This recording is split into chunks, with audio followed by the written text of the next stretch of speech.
बड़ी बहू को मिली बड़ी चाबी। जैसा कि हमने इसके पहले भाग में देखा था, मानसी अपने पति, दोनों बेटे और बहुओं के साथ रहती है। अकेलेपन के कारण मानसी ने अपने बेटों की शादी कर दी है।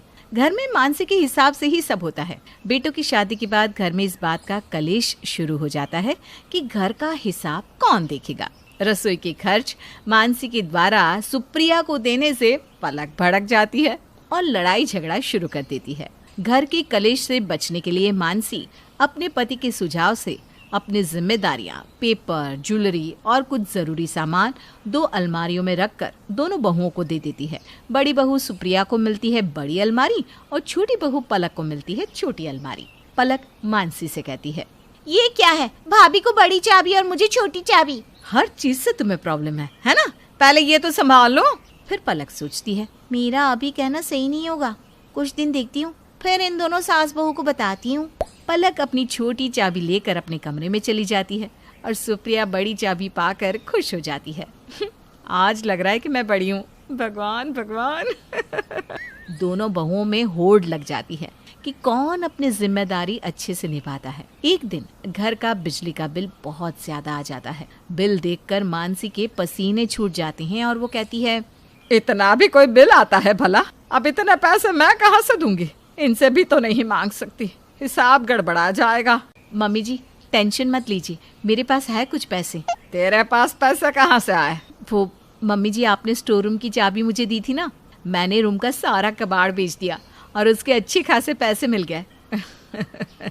आज मुझे बहुत खुशी हो रही है, तुम मेरा घर संभाल लोगी। मानसी की बात सुनकर पलक तो जल भुनकर राख हो जाती है। सुप्रिया मानसी को पैसे दे देती है और वो बिजली का बिल भर देती है। एक रोज मानसी की किसी रिश्तेदार के घर में शादी होती है और मानसी अपनी दोनों बहुओं को बुलाकर कहती है, देखो अगले महीने मेरी बहन के लड़के की शादी है, साड़ी देनी होगी और अच्छा खर्च भी होगा। खर्च तो होगा ही, अब शादी में खर्चा नहीं होगा तो कहाँ होगा? मम्मी जी, पुनीत की शादी के समय कुछ साड़ियाँ हमने एक्स्ट्रा खरीदी थी ना, साड़ियों का काम तो हो जाएगा और बाकी बचे खर्चे तो हम इस महीने लग्जरी फूड आइटम मंगवाएंगे नहीं, सब मैनेज हो जाएगा, आप टेंशन ना लो। अरे तूने तो मेरी टेंशन ही दूर कर दी सुप्रिया बेटा।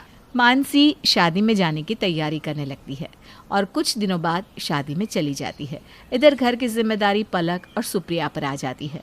सुप्रिया अपनी हर जिम्मेदारी अच्छे से निभाती और पलक जब देखो आराम करती रहती, घर का कोई काम नहीं करती। एक दिन बैठे बैठे सुप्रिया सोच रही थी, क्यों ना घर खर्च, राशन खर्च निकालने का कोई और उपाय लगाऊं, कुछ ना कुछ दिमाग तो लगाना होगा।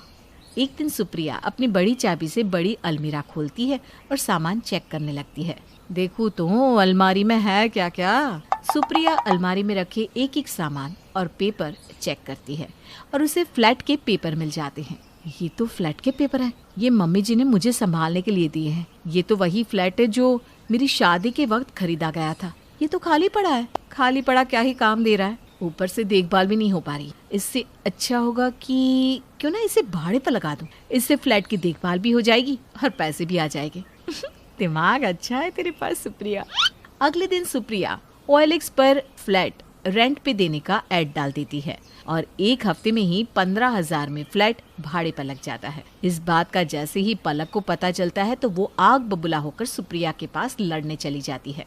वाह जी वाह, आपकी तो मौज है, फ्लैट बिना किसी को बताए भाड़े पर लग गया। ये कोई आपका फ्लैट नहीं है जो किसी से भी बिना पूछे भाड़े पर लगा दिया। इससे जो पैसे आएंगे वो अकेले ही डका लोगे आप। क्या सोचा मुझे पता नहीं चलेगा? अरे इन पैसों पर मेरा भी हक है, मैं दिन भर ना नजर रखती हूँ तुम पर। तुम अपना काम करो, मेरे काम में टांग मत अड़ाओ, खुद के काम तो होते नहीं, बस मुझ पर नजर रखना आता है। तुम्हें भी तो मम्मी जी ने बहुत सारी जिम्मेदारी दी है, अब तुमसे कुछ होता नहीं है तो मैं क्या करूं? दोनों बहुओं में लड़ाई हो जाती है। लड़ाई इतनी बढ़ जाती है कि पुनीत और सौरव को बीच में आना पड़ता है। तुम दोनों पागल हो गए हो क्या कर रही हो ये सब? थोड़े से पैसों के लिए इस तरह का रवैया अपना रही हो? पलक, तुम्हें समझ में भी आ रहा है कि तुम कितना गिर गई हो? माँ ने कुछ सोच समझ कर ही भाभी को बड़ी चाबी दी है, कम से कम उनके आने का तो इंतजार कर लेती। अशोक घर में ये सब देखकर मायूस हो जाता है और मानसी को फौरन घर आने के लिए कॉल कर देता है। अगले दिन ही मानसी घर पहुंच जाती है। शाम को जब अशोक, सौरव और पुनीत घर आ जाएंगे तब मैं तुम दोनों की बात सुनूंगी। शाम को तीनों दुकान से घर आ जाते हैं और आने के साथ ही पलक शुरू हो जाती है। तुम दोनों अपनी बात एक एक करके कहो। पहले पलक अपनी बात कहती है और फिर सुप्रिया।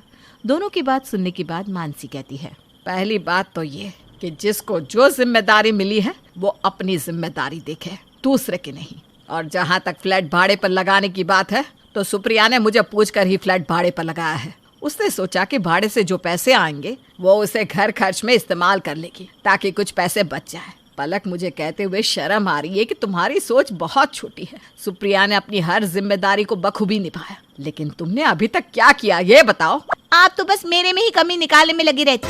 भाभी आपको शुरू से पसंद है ना, इसीलिए तो उनका पक्ष ले रही हैं। मुझे अच्छे से पता है कि भाभी ने आपको बिना बताए ही फ्लैट भाड़े पर लगाया था। आप सबके सामने साबित करना चाहती है ना कि मैं कुछ नहीं कर सकती हूँ। ये क्या बोल रही हो तुम? तुम्हें समझ में भी आ रहा है कि तुम क्या क्यों बोले जा रही हो? अब मुझे समझ में आ गया है कि तुम दोनों की लड़ाई इस तरह तो खत्म नहीं होगी। मुझे इस घर का बंटवारा करना ही होगा। मैं हर चीज दोनों बेटों में बांट देती हूँ, फिर अपने अपने घर का देख लो। मानसी की बात सुनकर पुनीत कहता है, माँ, तुम इनकी लड़ाई में हम भाइयों का बंटवारा मत करो। पलक को कुछ समझ में भी आता है क्या? वो मेरा घर संभाल ही नहीं पाएगी। आप लोगों से दूर मैं बिखर जाऊंगा।